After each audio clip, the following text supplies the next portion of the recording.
Here are 3 really cool things to make using faux leather, and all you need to design them is easy shapes. Bookmarks. Let's start with these really easy and cool looking bookmarks.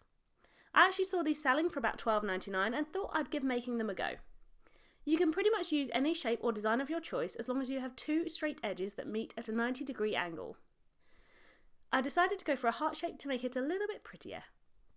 I added just 1 heart from the Shapes tab in Design Space onto my canvas. I then resized this shape by clicking on the square in the corner and dragging it out. I didn't have a particular size in mind, but just knew I wanted it to be smaller than half the size of the width of a small book page. I also wanted it to be big enough to fit readable initials or someone's name. I quickly measured the A5 size faux leather to make sure that I could fit 2 hearts on it and hopefully have a good chunk left over. Waste not, want not after all. When I was happy with the shape, I duplicated it and pressed make. I chose the green mat and then changed the material to faux leather paper thin within Design Space. The fine point blade that comes with the Cricut Maker 3 is perfect for cutting faux leather. I rearranged the hearts on the laptop to make sure that I would waste as little faux leather as possible and double checked that the cut would stay on the faux leather.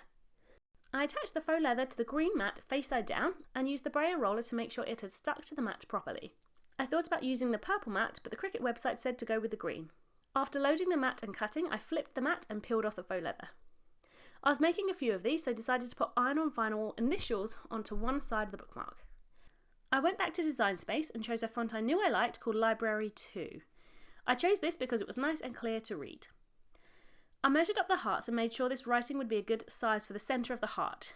I had made a few of these at this point and thought the sizing of the initial of my first make was actually a little too big, so made sure to make this one smaller. I also decided to make the initial vinyl for my other faux leather make at the same time. I used the same method for both. I changed the initials to different colours as I wanted these to be cut out of different coloured vinyls. I went to cut and made sure the material was set to everyday iron-on vinyl. I clicked on the 3 dots above the H and clicked Move Object. This allowed me to move it to the same mat as my other cut. I then arranged both where I wanted them to be cut. I used a small scrap of iron-on vinyl I already had left over and popped this shiny side down onto the green mat. I then popped the other colour vinyl onto the opposite side of the mat, also shiny side down. Before cutting, I made sure to mirror the design. I know the H doesn't need to be mirrored, but I made a few different ones, so got into the mirroring habit as I did with the other one. I just double checked that both cuts would stay on the pieces of vinyl I had already put down on the mat. I then pressed go. Once cut, I peeled the mat off the vinyl and then weeded it. I'm going to pause here to tell you 2 very important things. Firstly, do not believe the settings on your EasyPress 3 or equivalent. I tried the 30-second timer as it suggested and it effectively melted the faux leather. The next time I then went for 15 seconds and that worked perfectly. I've also found that some faux leather colours act differently with the heat and shrink slightly.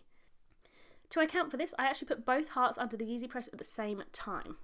For the sake of speed and efficiency, I'm also pressing the other faux leather make at the same time, so ignore that bit for now and we will come back to it shortly.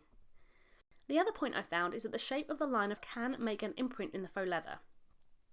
So options here are to either use the liner that covers the whole of the heart or design, or press the heart one more time once the liner has been removed. This is what I tend to do. Some faux leather will again be absolutely fine, and others you will see that imprint really clearly. Now let me rewind a little bit. So let's attach the initials. I decided which way up I wanted the initials and put this onto one of the hearts. I just made sure to give myself a nice big border as I was going to sew the 2 hearts together later. I popped both the hearts onto the EasyPress mat, as well as my other make for later on in this video, and then covered them all with baking paper. I used the EasyPress 3 app to set the material to faux leather and then vinyl to everyday iron-on, but made sure to only press this for the 15 seconds. As this vinyl is cold peel, I waited for the faux leather to cool down before removing the transfer paper. I double checked to see if there was an imprint. On some of my makes there were, and some there were not. For the hearts there was an imprint, so I pressed both hearts again for another 15 seconds. At this point I did keep the baking paper on top. Once cooled, I just needed to attach the hearts together. My options were gluing or sewing. I opted for sewing as I thought this would look more professional. I placed the hearts wrong side together and chose a thread that looked good. I tend to either go for subtle or completely contrasting. I used the straight edge of the heart as my guide and sewed a straight line from the end of one of the straight lines to the corner and then out to the other side, giving myself a nice little margin. I then trimmed the threads. I find when I sew the hearts together it actually squishes the hearts a little bit and it can push one of the hearts out slightly to the side. So I then just trim down any excess faux leather and then my bookmark is ready to be used. This one is actually just for me because I've already made ones for other people, so I just needed to grab my current read and pop it in. I thought this little home edit book with a Cricut picture in it was absolutely perfect. Wire holder. This super simple project can be scaled up or down to suit the person and the wire this make is for. Again, you can choose here from a wide range of shapes, but I went for an oval as I like the rounded edges. I only wanted this for a phone charger cable, so I made this one quite small.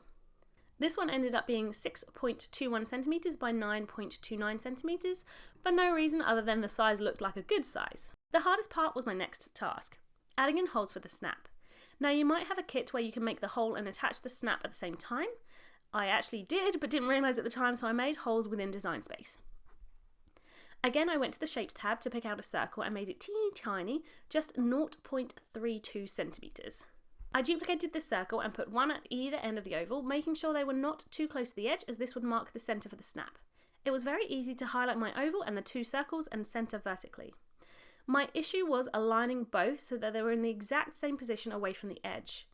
This is because the snaps needed to line up on both sides. Through trial and a lot of error and a cutting mishap, I decided to make another bigger circle the same size as the distance I wanted between my holes and the edge of the oval. I lined up the big circle with the edge of the oval and then put the small circle on the other side of the big circle. I did this on both sides and once again centered vertically. I then hid the big circles so hopefully the little circles were perfectly aligned. I am sure there has got to be an easy way of doing this, so please do let me know if you have one, because this does not seem like the best solution, but at least it is a solution. I then highlighted everything and clicked attach. I had two thoughts at this point. One was to again add an initial or two as with the previous make, and as you can see from this video, you know I have already designed this and cut it out.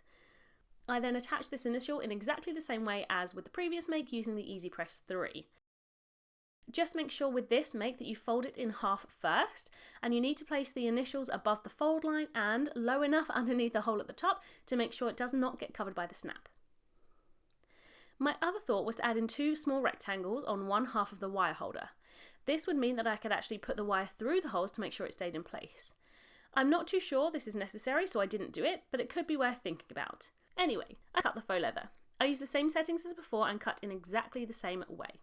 If I was making this one make by itself, I would then go back to Design Space and hide the oval, reveal the text, and then cut the text again on the vinyl in the same way as I did before. I would make sure, of course, that the design was mirrored. As you know, I have already pressed cut, made this vinyl, and then weeded this vinyl already. Again here I chose to use the Easy Press 3 to attach the vinyl with the same settings and obviously same issues as I had before. It's important to have a little think about which way round you want your initials. They also need to be on one half and out of the way of the snap and the fold line. Once cooled, I peeled off the line. Now it was time to get snappy. I actually accidentally bought ones that needed to be hammered in. You will need 4 pieces for one snap. Have a think about which way round you want this snap to be, making sure the fancier side is on the nicer side of the faux leather and that the front of the snap is on the side of the initials. Double check that everything is in place before you attach your snap. I fixed the snap pieces and then bashed them with a hammer to make sure they stayed in place. I tested the snap before loading it up with a wire, and then when I did, I of course loaded it with my wire, and I felt very smug that my house was now getting tidy one wire at a time. Purse. This cute purse can be made once again in many different shapes, so you can really personalise them to however you like. I wanted this to be quite small, as although I'm calling it a purse, I actually wanted to pop some jewellery in it for when I travel. I started out by using a square from the Shapes tab in Design Space. I'd usually go for a rectangle, but I really like the square edges from the square for this one. I clicked on my square and then hit the padlock on the size part of the menu so I could alter the dimensions and turn this into a rectangle. I went for 8 by 12 centimeters as a rough guess for a first make, but I did make this bigger in the end. I then needed to add a shape that would become the opening flap. I was tempted by a semicircle or half of a scalloped circle, or what I'm going to call a flower. I set both to have the same 8 centimeter width or diameter as the rectangle and then duplicated the rectangle. I placed the semicircle on top of the rectangle, highlighted both and clicked Unite. I have been using the Weld tool more than Unite, but understand that Weld is an old tool and Unite is better as you can undo this function if you need or want to. So now I'm tending to go towards Unite. I then went to my flower, which I needed to cut in half. I chose a rectangle from the Shapes tab and made this bigger than the flower. I positioned this rectangle across the flower, making sure that it ended up with the curved edges on both sides, so that this would look nice on the final make. I then highlighted them both and clicked Splice. I clicked on everything here apart from the flower half that I wanted and then deleted them. I positioned the flower over the rectangle, highlighted them both and clicked Unite.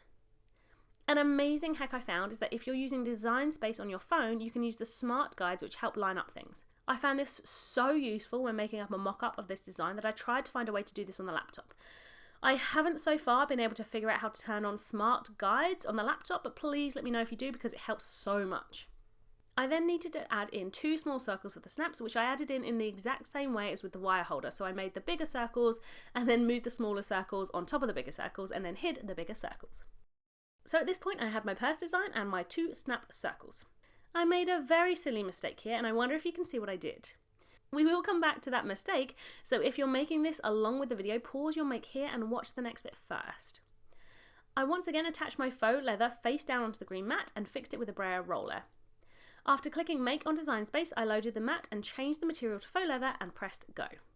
I unloaded the mat after a very quick cut, flipped it over and peeled off the faux leather. It was at this moment I saw the small circles for the snaps had not cut out because I forgot to press Attach. Such a silly error. So if I were to make this again, I would highlight the purse and both circles and click Attach. This would have cut perfectly. Luckily, I managed to make 2 holes using my snap kit. If you see marks on the inside of the purse, that was me trying to measure up for the snap holes. Once I fixed that mistake, I attached the snaps in the same way as with the wire holder.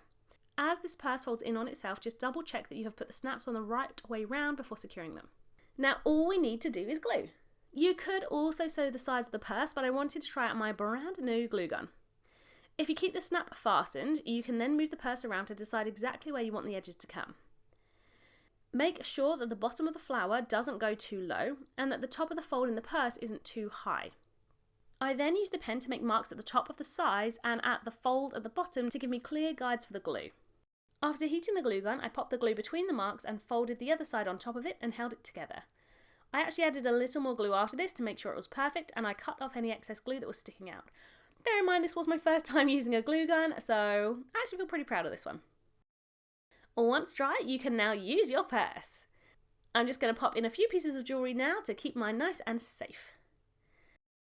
Let me know which one was your favourite project to make.